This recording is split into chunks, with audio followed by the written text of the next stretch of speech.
The Walking Dead, Dead City Season 2 premiere clarified when the spin-off is set, upending the zombie franchise's timeline with its confirmation. The Walking Dead's timeline has always been a contentious subject, especially when it comes to the newest spin-offs. While the main series takes place over the course of around 12 years, the exact timing for Dead City, Daryl Dixon, and The Ones Who Live can be confusing. This is because none of the series ever specify exactly when in the timeline they're taking place. However, the shows do offer some hints as to what the timeline looks like. In Daryl Dixon Season 2, Carol never mentioned to Daryl that Rick returned to the Virginia communities. This means the former series protagonist and Mikan didn't come back until some time after Carol left. However, the most elusive of these shows has been Dead City, which initially never specified where on the timeline it took place. However, with Dead City Season 2 having started, the spin-off is already indicating at what point its events truly transpire. When The Walking Dead, Dead City Season 2 is taking place, the show has already hinted at how much time has passed.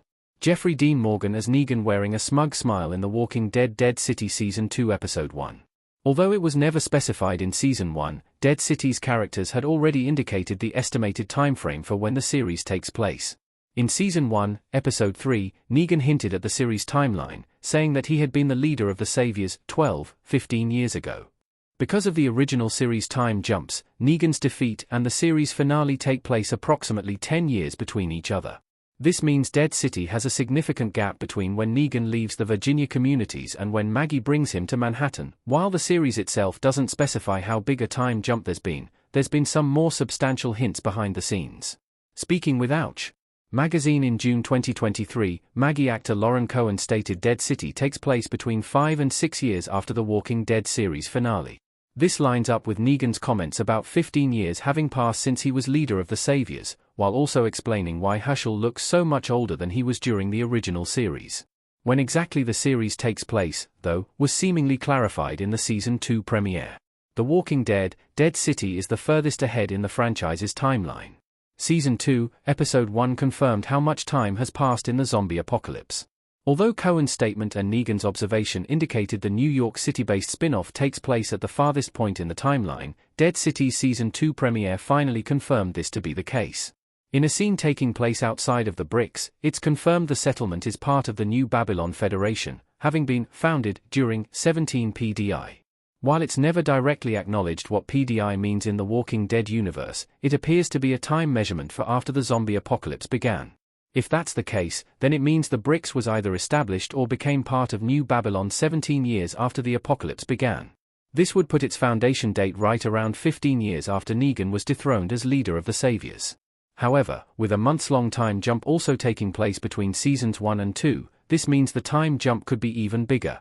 Since the bricks has been around for quite some time, it could signal the show takes place almost 20 years into the apocalypse, or nearly 8 years after the original series. The Walking Dead, Dead City taking place so far ahead creates plot holes. It leaves a massive gap in time that has yet to be filled because Dead City could take place between 5 and 8 years after the Walking Dead series finale. Its huge time gap creates major plot holes. By this point, Rick and Mikan have been back in Virginia for many years, yet neither of them are trying to help Maggie and her people. It's also unknown what made Hilltop so dysfunctional she had to move her people all the way up to New York. Since she seemingly has a strained relationship with New Babylon, this makes the lack of involvement from other groups in The Walking Dead all the stranger. With The Walking Dead, Dead City confirmed to be taking place at the farthest end of the franchise's timeline, it upends the series' events because of its lack of acknowledgement of the other two spin-offs. Since both Daryl Dixon and The Ones Who Live took place closer to the original show's series finale, it makes little sense as to why Maggie and Negan's show doesn't reference either of their events.